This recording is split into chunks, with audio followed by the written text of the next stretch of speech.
Dios les bendiga. Pues vamos a terminar esta serie de 4 videos del mormonismo. Y para empezar voy a leer en San Juan capítulo 10, versículos 15 y 16. Dice: así como el Padre me conoce, yo conozco al Padre y pongo mi vida por las ovejas. Oiga bien el 16. También tengo otras ovejas que no son de este redil. Aquellas también debo traer y oirán mi voz, y habrá un rebaño y un pastor. ¿De qué estaba hablando Jesús acá? Bueno, estaba hablando de las personas que iban a ver creyentes en él después de su muerte. Eran de otro rebaño, eran de otro redil, y las tenía que traer, y también iban a creer, iban a tener un pastor. ¿Por qué eran de otro rebaño? Bueno, porque en el momento que Jesús habla esta palabra, solo había un rebaño y un redil, que era Israel. Dios se concentraba solamente en Israel, pero cuando Jesús es desechado por los israelitas y no creen en él, se abren las puertas, se rompe el telón que había entre Dios y el ser humano, y la palabra de Dios se expande para tocar a toda criatura de cualquier país, de cualquier pueblo. Ya no era solo el pueblo de Israel. Ahí entran lo que Jesús llamaba, o los apóstoles, perdón, llamaban los gentiles, aquellos que no eran del pueblo de Israel, pero que también recibieron el Espíritu Santo. De estos estaba hablando el Señor Jesús en esta palabra. Pero quiero decirle que con esa palabra José Smith se desvió, y todo el mormonismo se desviaron, sacando una enseñanza que decía que Jesucristo había hablado de las Américas y de los indios nativoamericanos que habían vivido aquí en nuestras tierras. Jesucristo no estaba hablando de estas personas, inclusive sí iban incluidos ahí, pero no estaba hablando específicamente de ellos. Así que vamos a ver,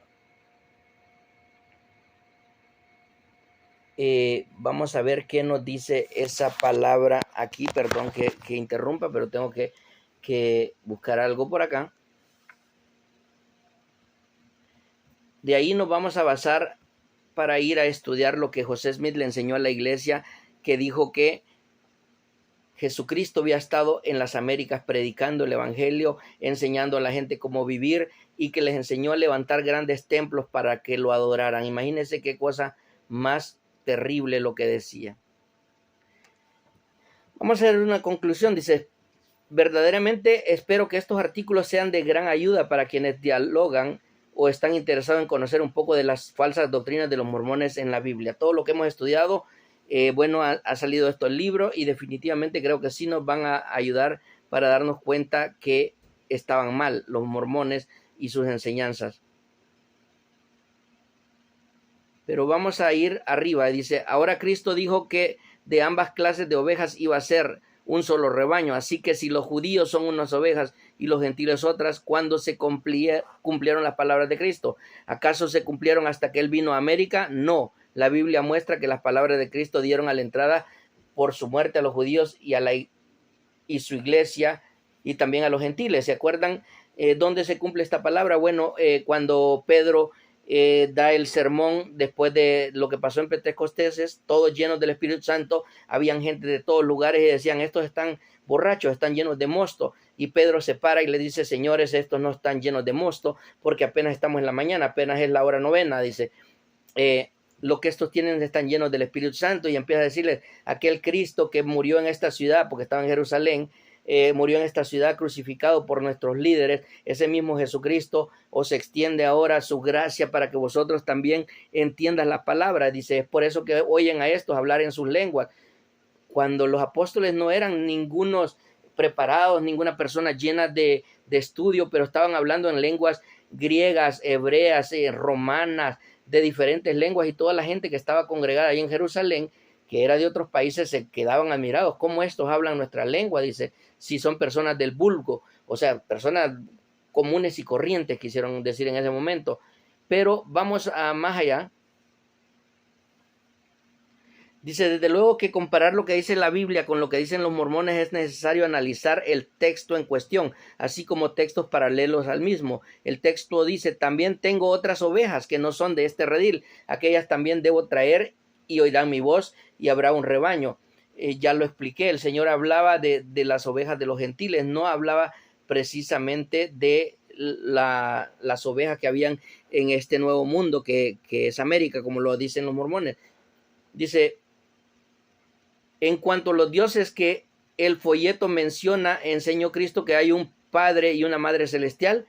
Aquí está hablando el escritor de un folleto que dieron los mormones, donde están hablando de una madre y un padre espiritual. En ningún lugar de la Biblia nos dice Dios que Él tiene una madre espiritual. Nunca dice. El Dios blanco de los mayas no es nuestro Señor Jesucristo. Además, la supuesta Trinidad maya no es tal, ya que como por todos es sabido, ellos fueron politeístas. ¿De qué está hablando aquí? Bueno, los mormones dicen que Jesucristo apareció a los nativos americanos en muchas diferentes personalidades. ¿Se acuerdan de un dios Quetzalcóatl que mientan los aztecas? Bueno, ese dios, que era una serpiente, dicen ellos que era Jesucristo, el dios blanco.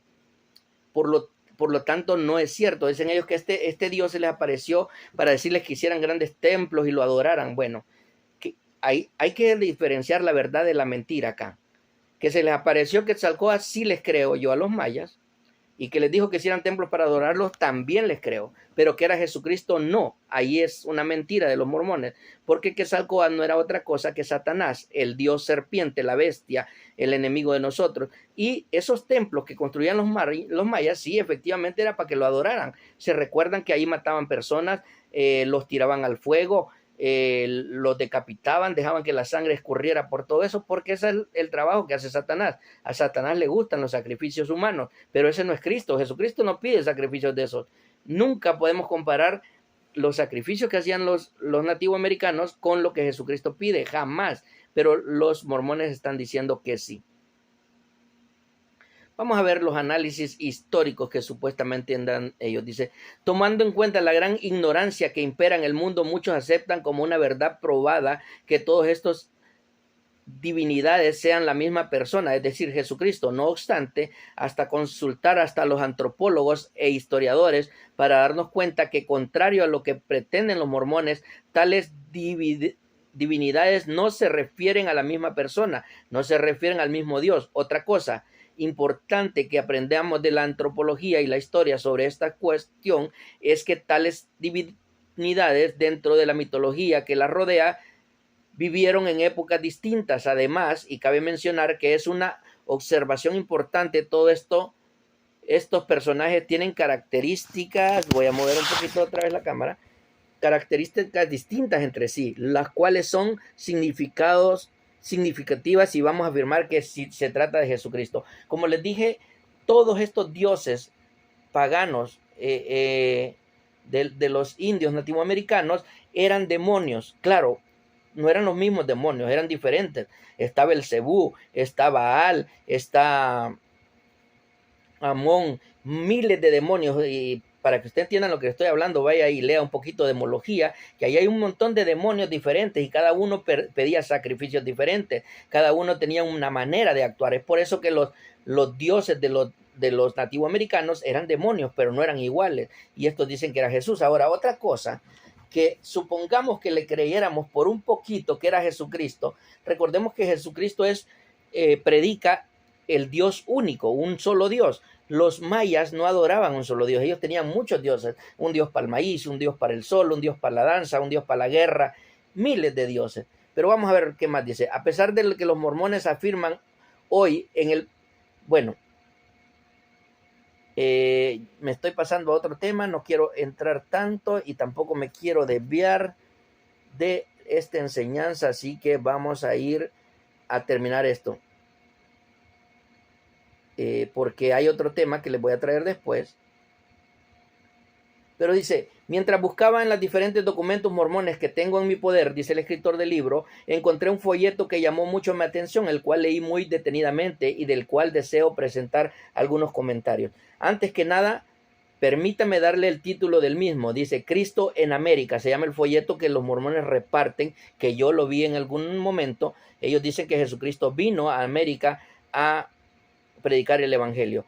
Dice, y fue publicado por la Iglesia de Jesucristo de los Santos de los Últimos Días en 1984. Este folleto trata de probar que Jesucristo estuvo en América haciendo milagros, enseñando a sembrar la tierra y enseñando acerca de la palabra de Dios. Se dice que Jesús se le llegó a conocer en diferentes lugares con muchos nombres. Aquí está porción del folleto en la página 2. Vamos a ir despacio porque, como les digo, tengo muy poco tiempo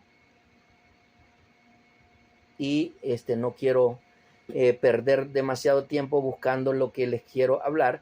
Pero aquí, por ejemplo, en este folleto, dice que Jesucristo estuvo en varias partes con diferentes nombres. Dice, en la página 172, dice, este ser era conocido como Quetzalcóatl en partes de México, principalmente en la región de Cholula, como Botán en Chiapas y Huixtepecocha en Oaxaca, como Gucumatz en Guatemala, como Viracocha y Estus en Perú, como Sume en Brasil y como Cochica en Colombia. Entre los antiguos habitantes del Perú también era conocido como Conticiola.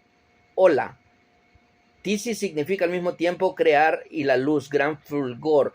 También era conocido como Cane Akea, el gran progenitor, o Tongaró, el dios del sol y del océano. Le estoy diciendo algunos nombres para que usted vea lo que significaba esto y que no eran otra cosa que demonios o falsos dioses. Tomando en cuenta la gran ignorancia, bueno, eso ya lo dijimos, mucha gente cree que esto es cierto e inclusive cree que dice, wow, entonces por eso es que venían dioses y se les aparecían a los indios y les decían que los adoraran. No, estos dioses, tengámoslo en seguro, que eran demonios, demonios que tomaban formas de dioses falsos y sí ayudaban a los indios en ciertas cosas a cambio de que les adoraran y que les dieran sacrificios de sangre.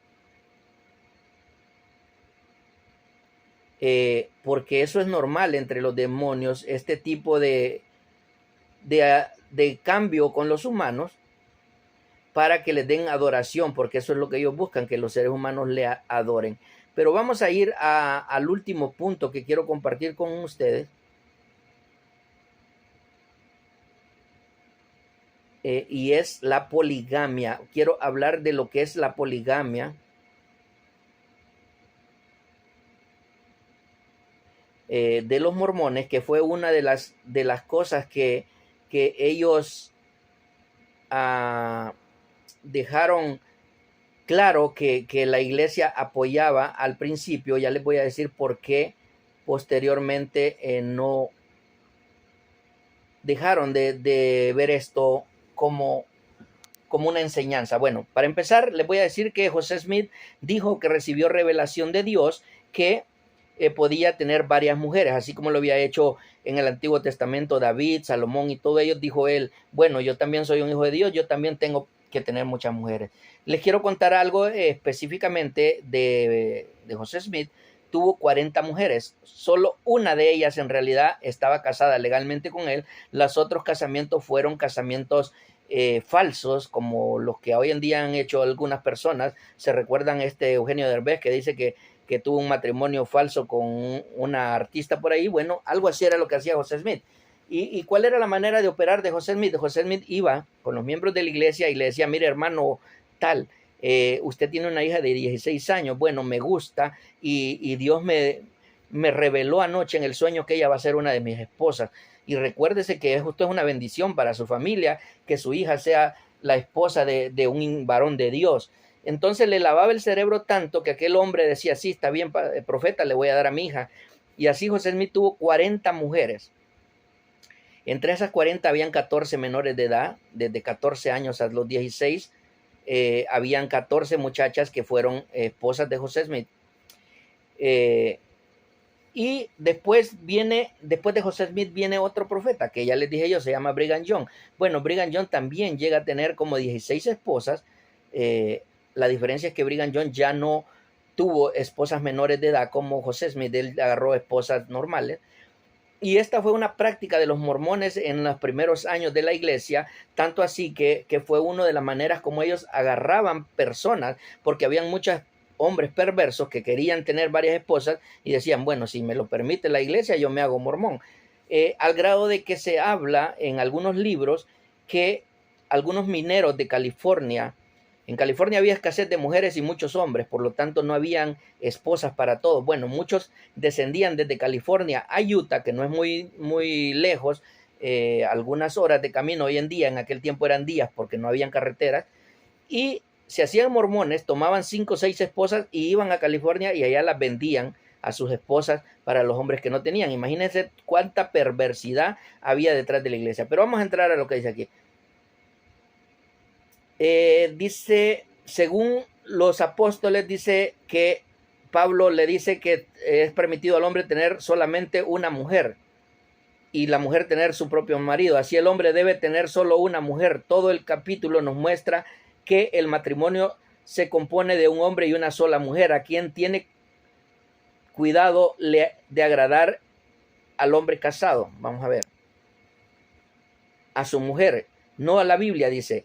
El casado tiene cuidado de cómo agradar a su mujer. En 1 Corintios 7:33 nos habla Pablo, a una sola mujer. Definitivamente Pablo nunca enseñó y mucho menos practicó la poligamia. La única ocasión en que leemos de sus mujeres en la epístola de Pablo lo hace justamente con la frase los maridos, los cuales no justifica tal práctica. Efesios 5:28. De hecho, voy a mover otra vez la cámara. De hecho, dice, Cristo dijo que el plan original de Dios fue unir al varón y a la hembra, no varón y hembras. A causa de que Dios planeó así el matrimonio, Cristo dijo que el hombre se unirá a su mujer, no a sus mujeres. Cristo dice que el hombre se unirá a su mujer. Es la unión de dos para hacer una sola carne, pero no la unión de 3 o de 5. Hasta hoy en día hay mormones que practican la poligamia porque la iglesia mormona se dividió en 2 ramas después de que el gobierno de Estados Unidos le pide a los mormones que dejen de practicar la poligamia o si no los van a invadir. Bueno, el presidente de la iglesia mormona decide cesar esta práctica, pero hay una parte de la iglesia que no está de acuerdo y se dividen. Es por eso que hay una iglesia hoy en día que se llama Iglesia Reformada de los Santos de los Últimos Días, que ellos hasta el día de hoy siguen practicando la poligamia. Hace poco Jeff no sé qué, no me acuerdo el apellido, fue el último profeta de ellos, fue encarcelado y condenado a muchos años de prisión, ya que entre las esposas que tenía le hallaron muchas niñas de 14, 15 años y que eran adiestradas para que este hombre se casara con ellos, y no solo se casara, también tenía relaciones con otras que no se casaba, porque él decía que como era el profeta, tenía autoridad sobre todo la iglesia. Bueno, vamos a ver qué dice. ¿Qué enseñaron los apóstoles de Cristo? ¿Cuál fue su proceder? Fue totalmente contrario a lo que enseña Brigham Young, algunos otros falsos apóstoles. En primer lugar, aquí lo que enseñó Cristo cuando dijo, ¿no habéis leído que el que lo hizo al principio, varón y hembra lo hizo? Y dijo, por esto el hombre dejará padre y madre y se unirá a su mujer, y los dos serán una sola carne. Así que no son ya más 2, sino una carne. Ahí podemos ver que estaba hablando de una pareja, no de varios. Pero vamos a ver lo que dijo Brigham Young. Entre las enseñanzas que Brigham Young daba acerca de este tema, miren lo que dice. Y aquel que no confiese que Jesús ha venido en carne y que envió a José Smith con la plenitud del evangelio para esta generación, no es de Dios, sino que es anticristo, decía. Ya leímos lo que dice la Biblia. La Biblia dice que el que no confiese a Jesucristo es anticristo. No habla nada de José Smith. Dice,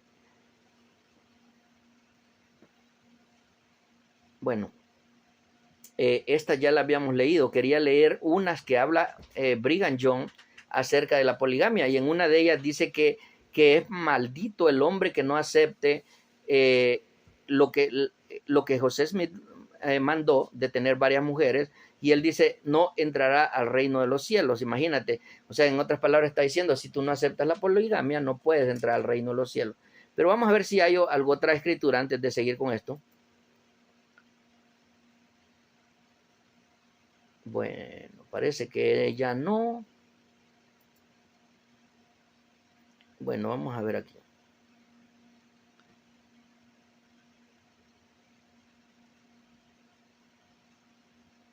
Me está costando porque tengo poco tiempo.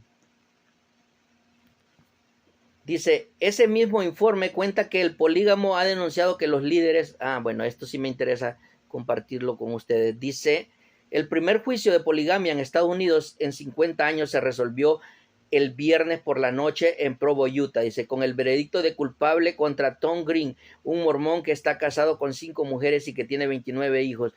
el mundo, bueno, esto es reciente, esto es de la secta que les estaba hablando yo acerca de que hasta el día de hoy le siguen practicando la poligamia. Y pues para terminar este video y este estudio de la Biblia, quiero decirles que me arrepiento mucho de haber sido mormón y ha dejado secuelas en mi persona. Una de las secuelas era que inconscientemente los mormones te hacen muy machista, al varón lo hacen muy machista. ¿Por qué? Porque le enseñan que es un privilegiado de Dios. A la mujer le dicen que es alguien común, que ella va a obtener su salvación teniendo hijos e hijas para su esposo. Al esposo le dice, tú vas a tener la virtud de que si te portas bien, vas a tener muchas esposas ahí en el cielo y Dios te va a dar un lugar para que lo llenes tú solo. Es lamentable y me da lástima hoy en día porque la mujer mormona es muchas veces pisoteada porque se le enseña a obedecer a su esposo y a que su felicidad sea el hacer feliz al esposo, no se le da nada a ella. Y hay mujeres importantes entre los mormones, hay mujeres que son estudiadas, pero aún con eso tienen ese yugo espiritual que las hace estar mansas y sumisas ante el hombre, y el hombre puede hacer lo que quiera y ella tiene que estar en su hogar sumisa ante su hombre. Muchos hombres, de hecho, tratan mal a sus esposas. Cuando estuve en la iglesia me di cuenta de muchas esposas que aun cuando ellas eran mujeres estudiadas y mujeres de dinero bastante, no podían sobresalir porque el esposo las tenía bajo sujeción y con la ayuda de la iglesia, por supuesto. Entre otras cosas que quiero compartir es que, por ejemplo, cuando para los mormones no hay un sacerdote o no hay un pastor, hay un obispo. Y el obispo está en la obligación de llamar a cada miembro de la iglesia, hombres y mujeres, para que le cuenten lo que han hecho. Usted le tiene que contar sus pecados al obispo. Y eso incluye a las muchachas. Ahora imagínate una jovencita de 14, 15 años siendo interrogada al pastor que si ya tiene relaciones sexuales, que si tiene novio, que si esto. O sea, es algo horrible y degradante para una muchacha, pero la iglesia mormona le enseña que tiene que ser obediente. Quiero hablar de puntos también que son buenos. Como dije, no todo es malo en la iglesia mormona, porque Satanás cuando hace algo, no hace todo completamente malo, porque si no la gente no creería. Una de las cosas que los mormones predican y que mucha gente las critica es los diezmos. Y sí, definitivamente los mormones hacen una enseñanza bastante buena acerca de qué significa el diezmo. El diezmo es darle a Dios la 10ª parte de tus pertenencias. Bueno, en la iglesia mormona un 80% de los miembros cumplen con esa enseñanza sin necesidad que, como en otras iglesias como la cristiana, se le estén hablando todos los domingos, hermano, tiene que diezmar, hermano, mire, no ha dado el diezmo. No, los mormones no hacen eso, pero sí le enseñan a su gente a diezmar. Es por eso que la iglesia mormona, aunque no tiene tantos miembros como los musulmanes o los cristianos, es la segunda iglesia más rica. Bueno, la primera iglesia más rica de que conocemos aquí en Latinoamérica, por supuesto, es la iglesia católica, que dice que el Vaticano está, debajo del Vaticano hay grandes basements llenos de oro. ¿Por qué? Porque ellos han almacenado grandes riquezas. Los mormones también lo hacen, almacenan grandes riquezas, pero a diferencia del católico, los mormones tienen muchos, bueno, no a diferencia de los católicos, pero porque también los católicos lo hacen, pero se ve menos por el número de católicos y el número de mormón. Muchos hospitales, colegios, universidades, ellos invierten el dinero que agarran, lo invierten en cosas para que los mismos mormones sobresalgan en estudio y en otras cosas, pero para, ¿cómo se dice?, tenerlos atados ahí. Muchos mormones hoy en día, al igual que yo, ya no creen en la iglesia y quisieran salir, pero ¿saben por qué no salen? Porque si salen les quitan todos sus privilegios, sus trabajos y las grandes ganancias que tienen, y por eso siguen ahí, aun cuando saben que esta iglesia está llena de una falsa doctrina. Espero que les haya servido esta enseñanza. Dios les bendiga y nos vemos en el próximo video. Este es su amigo Rolando TV. Bye bye.